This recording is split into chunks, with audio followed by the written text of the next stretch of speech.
Merci Madame la Présidente, Monsieur le rapporteur, Mesdames et Messieurs. Je vous remercie de nous avoir invités à venir échanger avec vous. Je voudrais me présenter tout d'abord.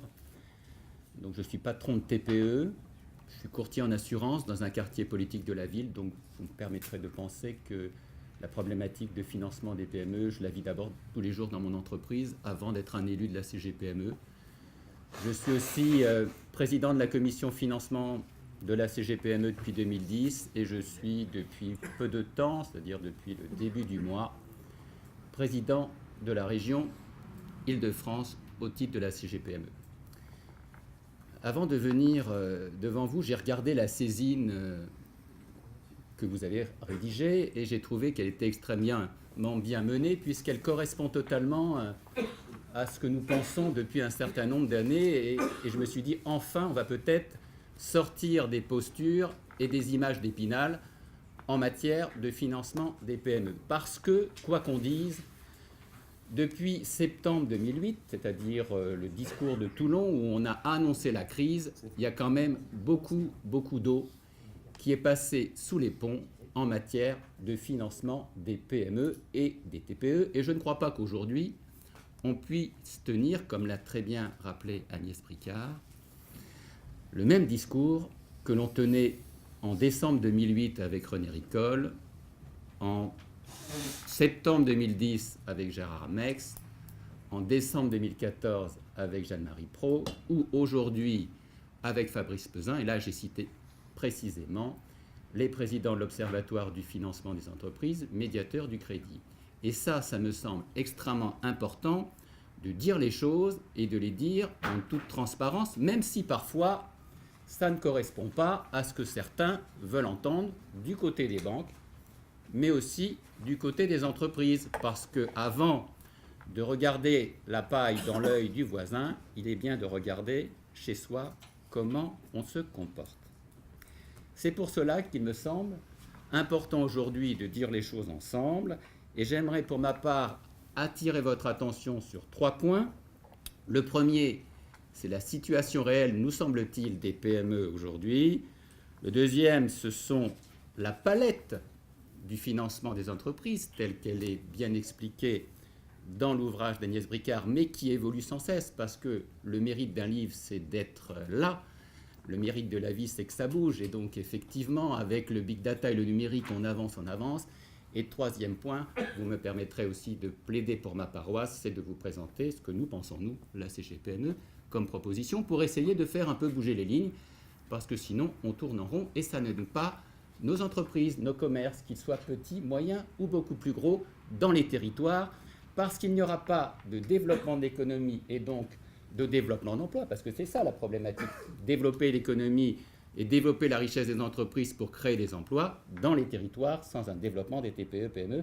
C'est la problématique que nous avons, et ça je le dis conjointement avec beaucoup d'autres organisations qui sont là autour de nous. Alors la situation telle que je la perçois, telle que nous la percevons aujourd'hui au titre de la CGPME, c'est qu'il faut déjà faire une différence entre la réalité et le ressenti. Quand vous écoutez les baromètres et les résultats des banques, vous n'avez pas la même ressenti des baromètres des TPE-PME, fût-il de l'IEMA qui a fait un excellent travail, je le reconnais, notamment qui a déterminé qu'il y avait plus de 80% des entrepreneurs qui faisaient de l'autofinancement, et c'était en décembre 2014 si ma mémoire est bonne. Donc ça, effectivement, on a ce problème-là de la réalité des chiffres et du ressenti des entreprises, et je donne pour témoin les taux, je ne vais pas vous les citer, vous les avez, on ne va pas vous abreuver de chiffres, les taux d'accès au crédit qui étaient ceux de 2008, 2009, 2010, du crédit court terme, du crédit moyen terme, étaient beaucoup plus élevés que les taux que nous vivons tous les jours dans le cadre de nos entreprises, alors que nous sommes au niveau de l'économie avec des taux bas, voire des taux négatifs, ce qui sauve en grande partie notre économie. Alors, ce problème de la réalité et du ressenti me semble extrêmement important. Le deuxième point, et ça a bien été dit par les 2 premiers intervenants, c'est la monobancarisation de nos petites entreprises. Ce n'est pas nouveau. Nous avons nous-mêmes appelé l'attention dès 2010 de ce problème, et on a en moyenne 78% des TPE, je parle bien des TPE, qui ont un seul interlocuteur qui est une banque, et surtout, si vous me le permettez, il ne suffit pas de dire une banque, mais il faut dire une banque de proximité. Ça, c'est important. Et aujourd'hui, avec une certaine centralisation, une réorganisation des agences bancaires, parfois, le lien, il est un peu plus distant, il est un peu plus diffus, même s'il y a toujours un point de vente dans la rue, à côté ou dans le quartier. Mais nos entreprises sont monobancarisées. C'est à la fois un avantage parce que vous avez la fidélisation, c'est un problème parce que lorsque vous avez un souci, vous n'avez plus qu'un seul interlocuteur et donc vous n'avez plus d'autres marges. Le troisième point, c'est, si vous me le permettez, dans cette première partie, c'est la faiblesse de nos PME, en tout cas les faiblesses de nos PME. C'est d'abord, ça a été bien rappelé, la faiblesse en francs propres, et ça, c'est pas nouveau, nous l'avons terminé dès 2008. C'est aussi la présentation. Nous avions avec l'Ordre des experts comptables, nous avons beaucoup travaillé, et nous avons bien travaillé sur des dossiers incomplets, des liasses fiscales ou des 2035 qui sont plus ou moins bien remplis. Et donc, c'est vrai, lorsque vous allez voir un banquier avec 3 feuilles de papier volantes, il est difficile de lui demander qu'il vous prête de l'argent. Il faut aussi que nous soyons clairs là-dessus, et nous avons travaillé. Et il y a eu des tentatives d'annexe numéro 3, rédigée par Agnès Bricard, pour faire en sorte qu'on donne une synthèse de la situation de l'entreprise. Ça n'a pas été à la hauteur de ce qu'on attendait, mais ça existe toujours et il faudra, à mon avis, le développer. C'est aussi, pour beaucoup d'entreprises, parfois une absence d'anticipation. On a un besoin de crédit immédiat, on ne l'avait pas prévu, on ne l'avait pas anticipé, et la situation n'est peut-être pas merveilleuse, mais pourtant on a besoin pour acheter une voiture, pour acheter une machine, pour acheter peut-être le local d'à côté, pour faire un laboratoire, pour un boulanger ou un garagiste. Donc ça fait partie des contraintes. Il y a aussi l'autofinancement, ça a été rappelé, et puis ça a été bien rappelé par un rapport que nous avons fait à l'Observatoire des TPE, PME en 2014. Le premier rapport sur les TPE, il y a une hécatombe de nos entreprises dans les 3 premières années. Parce qu'on se lance sur un projet et puis la vie fait qu'on ne passe pas à la 4e une fois que les charges tombent, une fois qu'on a embauché peut-être le premier salarié. Et là, c'est un problème parce qu'on n'a peut-être pas eu un plan de financement.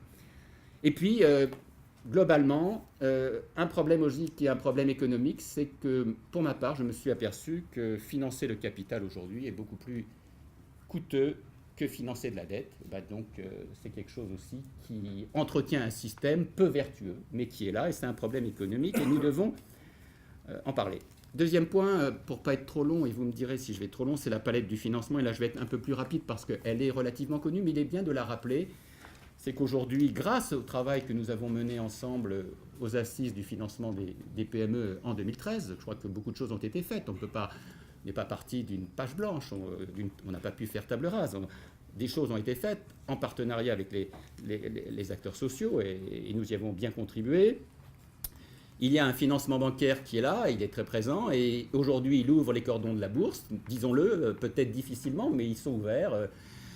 Il y a aussi un rôle exceptionnel de BPI-France que nous avons demandé. Moi, je me souviens, lorsque j'avais demandé pour la CGPME en février 2011 la création de BPI-France, c'était un casus belli. Comment regrouper 3 entités et simplifier le financement public en région on passait la norme de politiquement correct. Il y a aussi l'arrivée des fintech. Aujourd'hui, il y a une offre, un fourmillement de financement non bancarisé des PME qui est exceptionnel, il faut suivre, il faut aussi en assurer la sécurité. Il ne faut pas dire on finance, mais on finance et on sécurise le financement. Il y a le rôle du capital investissement. Lorsque nous étions avec Agnès Bricard ensemble, parce qu'elle y va un peu moins maintenant, mais à l'Observatoire du financement des PME, le capital investissement donnait des taux négatifs, c'était moins 2,9%. Aujourd'hui, on a des taux de capital investissement en création, en développement et en transmission, il y a les 3 piliers, qui sont positifs. Donc ça revient dans le jeu. Le capital investissement, ce qu'on appelle le private equity, est aujourd'hui une source importante à venir du financement de nos TPE. Il y a aussi, excusez-moi, n'oublions pas d'en parler, pour les plus belles de nos entreprises, au lieu de se faire acheter, de faire appel à la bourse, qu'on appelle les small cap et le mid cap. Et là, nous faisons grâce au groupe Caisse des dépôts, dans le cadre de l'Observatoire du financement des PME ETI auquel je participe, un travail exceptionnel. Et moi, je regrette qu'on ne mette pas plus en avant le financement des PME ETI par le marché. Il n'y a que 26 entrées par an. Alors, on nous dit qu'on va concurrencer le Royaume-Uni, je veux bien, mais déjà, faisons du travail ici, c'est trop peu. Quand vous avez des belles entreprises qui sont des belles PME et qui se feront racheter parce qu'elles ne trouvent pas de capitaux, c'est un peu dommage. Donc, encourageons le financement des PME par le marché. Enfin, si vous me le permettez, il y a cette émergence extrêmement folle des financements participatifs, le crowdfunding, le placement privé aussi, avec notamment beaucoup d'implications des chambres de commerce et d'industrie. Et ça, on a une palette qui me semble extrêmement forte et ça permet effectivement d'avancer. Troisième point et dernier point pour ne pas être trop long. Il n'y aura pas, me semble-t-il, de réussite dans le financement de nos TPE et nos PME si on n'accompagne pas un peu plus le chef d'entreprise dans son parcours entrepreneurial. Moi, je n'étais pas fait pour devenir patron de PME, ce n'était pas ce que j'avais prévu. Je suis tombé dans l'entreprise un peu par hasard et j'ai mis un peu de temps, je le reconnais, à y trouver des marques, à y trouver des repères. Quand vous venez du monde universitaire, ça ne vous part pas l'entreprise. Et j'ai trouvé au cours de mon parcours à la fois un engagement, grâce à la CGPME, de la formation, des échanges avec des collègues, avec des expériences, avec des entrepreneurs, avec des administrations, avec les chambres, et puis les experts comptables, les banquiers qui ont aussi un rôle de pédagogie. Je vous rappelle que les banquiers, arrêtons cette guerre de tranchées, se sont engagés à améliorer le dialogue, à répondre lorsque, comment dirais-je, ils refusent un crédit, à motiver, à pouvoir avoir une forme d'appel. Et ça, nous l'avons gagné au titre de l'Observatoire du financement des PME. Et puis, arrêtons de croire, me semble-t-il, que dans un monde de plus en plus compliqué, mondialisé, technique, c'est toujours plus simple. C'est pas possible. Et c'est encore moins simple pour un patron de TPE, PME, parce qu'il a trop de choses qui lui tombent dessus. Et si vous me permettez, je ferai appel au baromètre CGPE-KPMG, car il nous indique très justement les priorités en matière de mesures de difficultés financières rencontrées. Tout d'abord, la première des difficultés, c'est le coût du travail ou la complexité du code du travail. Ça, ce n'est pas un problème de jugement, c'est une perception. Donc ça, c'est la première difficulté financière pour nos entrepreneurs. La deuxième difficulté, c'est conquérir des parts de marché. Quand vous savez pas être un bon commercial, vous pouvez avoir une belle boutique, personne ne rentre dedans. Surtout si vous n'êtes pas bien placé dans une rue commerçante. La deuxième, c'est baisse taux de marge. Tout le monde dit que dans nos entreprises, petites, moyennes ou grandes, il y a une baisse de taux de marge. Après, il y a le problème de la rentabilité. Après, il y a des problèmes qui sont liés au carnet de commandes, aux difficultés en termes de vente, des contraintes techniques européennes, internationales. On ne peut pas vendre dans tel pays parce que c'est ceci, cela.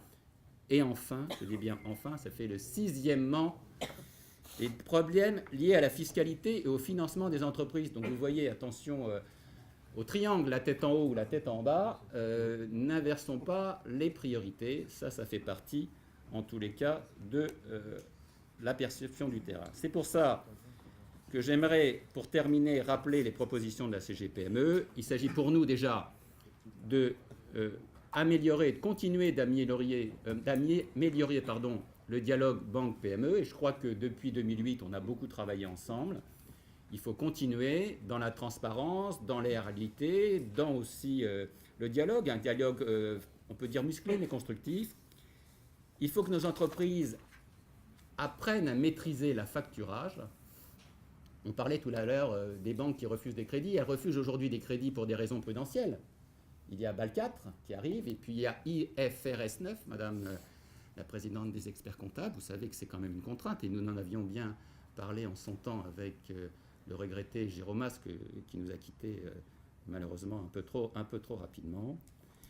Il faut aussi renforcer l'impact des produits proposés par BPI Financement. Il faut mieux utiliser le levier fiscal et notamment mieux orienter l'épargne des Français vers le financement des entreprises, plus de 3 600 milliards d'euros de l'épargne des Français qui reste un peu trop stérile, c'est un peu dommage, même si grâce au rôle de la Caisse des dépôts, nous avons créé les fonds Novo Nova Novi, ça a été quelque chose d'exceptionnel, nous avons montré, je termine. Enfin, améliorer les délais de paiement, ça a été dit, et Jeanne-Marie Pro fait un travail exceptionnel, et puis améliorer aussi la relation donneur d'ordre jour traitant. Excusez-moi, je vous remercie, madame.